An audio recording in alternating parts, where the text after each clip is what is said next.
Welcome to Inside Games, the only gaming editorial show brave enough to review some big anime. We got big anime early in 2025. Bruce and I are going to talk about it. This game is called MiSide. It's from developer iHosto, published by IndieArc.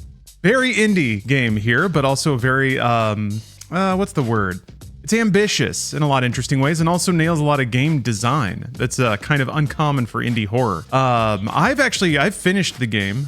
Bruce, you saw like the first 30 minutes or something in a gameplay, right? Do you have any more experience with it? Yeah, I haven't been able to dive in too much to MiSide. It looked super interesting, and it was one of those things where Lawrence hit me up and said, hey, we should talk about this, and I haven't been able to play the game or finish it too much. I just played, an hour or whatever it was. Did a little research, so I'm sort of on the opposite side of this, where I don't know very much about this. I'm just going to be asking questions because I really am going to dive in to Lawrence's brain and figure out why Lawrence thinks MiSide is an important video game to talk about, because it is a really interesting video game, but to me it's cool, but it doesn't really like set off alarm bells as something new or different. Yeah, it's got some themes in there that are kind of interesting and thought-provoking that kind of touch on the anime complex a little bit. And in that way, it kind of reminded me of Doki Doki Literature Club, but I think MiSide's approach is very different, and I'll get into that in a minute. And yeah, to what Bruce said, we'll be talking a little bit about the themes of the game, but trying to avoid the actual story or spoil anything, because it is a fun game to kind of experience spontaneously. So I'll try to be vague about some stuff, but we still want to talk about it, so, it is what it is. Speaking of first spoiler of the day, this is just the concept of the game, so it's not really a spoiler. MiSide is you play as a player. In fact, the other characters call you player, and you basically start off playing this dating sim game that you get sucked inside. But then you get trapped, so you're basically trapped there with your anime wife, who just wants to spend time with you, but you also want to get out to escape back to the real world. And in the process, you end up going through a bunch of back rooms style liminal space hallways in between game set pieces. But it is very kind of, PT is a very easy point of comparison because it is very efficient about its assets, which means it is a lot of repeating rooms and doors and hallways and stuff like that. But it does a good job, I think, of making a familiar house, like a familiar domicile, turn into a horror place. Like a lot of low-budget horror movies do the same thing, like one-set horror movies and stuff like that. They find a way to make the home scary. So to table that for a minute, the actual gameplay, though, is one of the brighter spots of MiSide, and I think the reason that it's taking off. We've both played a lot of indie horror that basically devolved to, like, run around a dark house and find all the bits, right? Right. That's always the same. Yeah, and something's chasing you. That's kind of usually it's like a doll is chasing you, a little munchkin guy. This game actually manages to avoid that. It's not super repetitive. And then there is one sequence that's extremely repetitive, but that's for effect, and I'll get to that in a minute. But one thing that I think really sticks out about MiSide is that you're constantly changing what you're doing. Tons of different mini games, puzzles that have maybe one or two steps that are pretty well signposted, and then you're moving on.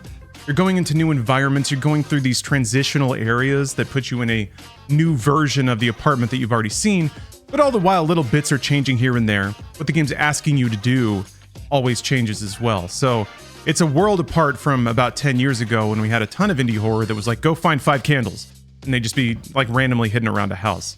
I think it does kind of start that way to sort of misdirect you, but it very quickly kind of starts taking pretty drastic left and right turns as you're going. So you would say this is a single player narrative horror game? Absolutely. Yeah, that's exactly what it is. And how many hours of gameplay are we looking at? Because I'm curious. To me, this is like knock this out in a 3-hour stretch or in a 7-hour stretch or what? So yeah, it's a game with this amount of variety and some of the like set pieces I would expect to be quite short, but it's a little on the long side for an indie horror game at least. I played it for about, I think, 4.5 hours to get to the ending, but they do have some seeds in there for some alternate endings. I think they actually show you a potential alternate ending very early in the game with explicit requirements about what you need to do to get it. So they plant that seed early that, like, if you come back, there is another ending. There's actually another one further into the game, but I won't expand too much on that because the joy of discovery is fun. But yeah, it's a bit on the long side for what is essentially like a Bloober style horror game of a bunch of like intense hallways and then puzzle environments. But it does kind of move you through it pretty quickly. I never really got exhausted because on top of the gameplay being varied, so is the pacing, the actual tension of the game. And this is something that is also very Bloober style. Well, Bloober got really good at this, but MiSide's pretty good at it too, where you'll go through these hallways of scares that are really intense, high audio, lots of screaming and blood and stuff. And then you go back, like it ratchets it way back, and now it's calm and everything's normal again. And you have a puzzle to solve, and then your anime wife's being nice to you for a little bit. So it's definitely like roller coastery, but the highs are really high, and the low points, the moments of low tension, are really well done as well. They usually give you some kind of fun, tension relieving sequence, and then a little mini game to play or something like that to bring the heart rate back down. But those two things in tandem, I think, are what make this game a mechanical success, in addition to some of the artistic stuff that it does really well. So you piqued my interest because, number one, it's short. So it's like a $15, 4.5 hour indie game on Steam.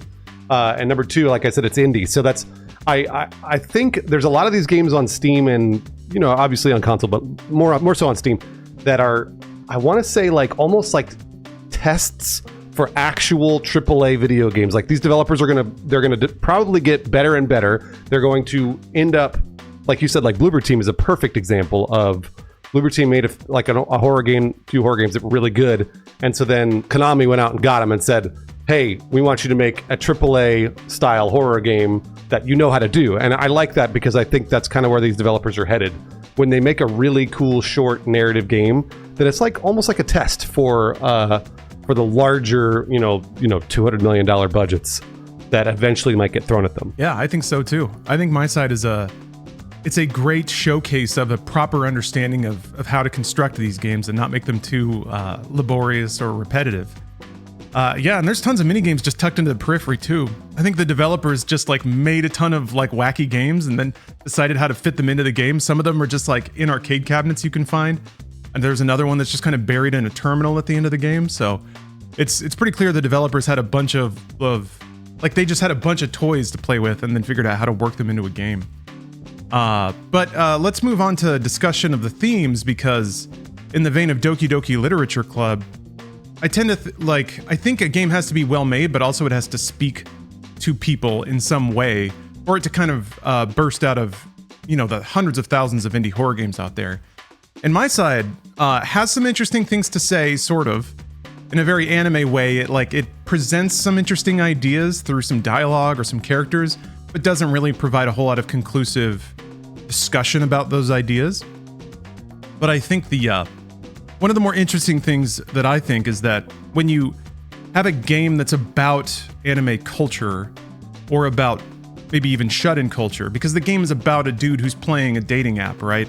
He's finding companionship with a digital girl. I find that anything that is about that in a meta way always tends to be a tad judgmental, or maybe even a tad self-loathing. Like it works that in because I think they correctly judge their audience has elements of that. Every good anime fan hates themselves a little bit for being a jankety-ass dork. So Doki Doki Literature Club was very direct in that, I think. It almost, I don't know if chastise is the right word, but I, as a player, when I played it, I felt properly scolded for compartmentalizing anime girls, which is, I think, kind of the hidden theme of that game. This one, I was expecting something similar. I was expecting the game this hidden theme to be that I was trash garbage for diving into the anime realm, but it turns out it's actually pretty empathetic with loneliness in both ways. It's empathetic to the loneliness of the player, or a player who would be in this situation. But weirdly, it's also empathetic with Mita, the software girl, and how lonely she is too. So it kind of finds some interesting, sweet harmony there about how a human in the real world is lonely and doesn't live a fulfilling life, and then a digital girl in a digital game is either programmed to or herself doesn't lead a fulfilling life. So what's so bad about those two spending the rest of their life together in some way? I don't know. It's an interesting question. Like The Matrix, of course, hits on this. What's the value of the real if real is shit and you want to choose to live in a fantasy? So it presents some of those ideas in a kind of unique way. There's a particular work from home sequence that I found really fascinating, because I've been waiting for games or film to talk about or to try and process quarantine era. The year and a half we were all just kind of trapped in our boxes. I think MiSide does a really good job of that. In some cases quite intentionally, and in others semi-unintentionally, just because you're trapped in this house. But I've been looking for that in games, and MiSide, I think, does a pretty good job of expressing just how unfulfilling the routine of working from home and living from home can be. So I don't know, that was a lot. That was a lot, Bruce. I don't know if you have any ideas or comment on that. You kind of already addressed my first concern, which was like, usually these games tell you, hey, go outside, touch grass. Yes, exactly. But it sounds like it doesn't do that. It sounds like it's more empathetic to maybe your plight. Which is, I appreciate the empathy in the sense that I appreciate that they're trying to like even empathize with the AI. It's in some ways it sounds like, but on the other more philosophical side, I don't really want to ask too many philosophical questions here, but Lawrence, do you think that this game is trying to identify with the audience that it knows is going to play it in order to sell the game? or are we sort of entering a new era of empathy because of, like you said, quarantine and the fact that we should even empathize for an AI, which eventually might be something we would do in the future. I don't know. Like, again, I don't want to get too philosophical and too large here, but that's kind of what I was thinking. For sure, yeah, and you're 100% right. Yeah, the hidden theme of a lot of meta anime stuff is please go touch grass. So I was kind of surprised and in some ways relieved that wasn't necessarily the hook here. But as far as the troubling implications of the rest of it, yeah, I was thinking about this. The game doesn't ever acknowledge that the game was made by a corporation. The game just is, you know? So the thematic implication of handing over your sense of reality to a game just so you don't feel lonely, it doesn't really address the fact that there are corporations out there that want you to do that and are waiting for you to do that and can't wait for you to do that. And you're handing over your vision of the world to a company who wants to monetize it. The game doesn't go there at all. As in the game's boundaries, the game is just sort of spontaneously created, and then all the rest of the suffering and questions are bound within that. So yeah, extrapolating that into the real world gets pretty troublesome. But I thought it was pretty cool that the game, found a way to not say just please go touch grass. As far as I do think there was an element of like, of course the audience likes it when they don't feel judged. And I think the reaction to MiSide is part of that too, but I don't think it's necessarily cynical. It reads pretty genuine in the game, to the extent I don't get a sense that the developers force that in there just to, fluff the egos of their players. A lot of games do enough ego fluffing to begin with, so it's an interesting mix, and it feels genuine, I think, so that's what makes it kind of interesting. No, that's good to hear. I was, because I don't necessarily think an indie game would do that. This is just more of something that I think of often.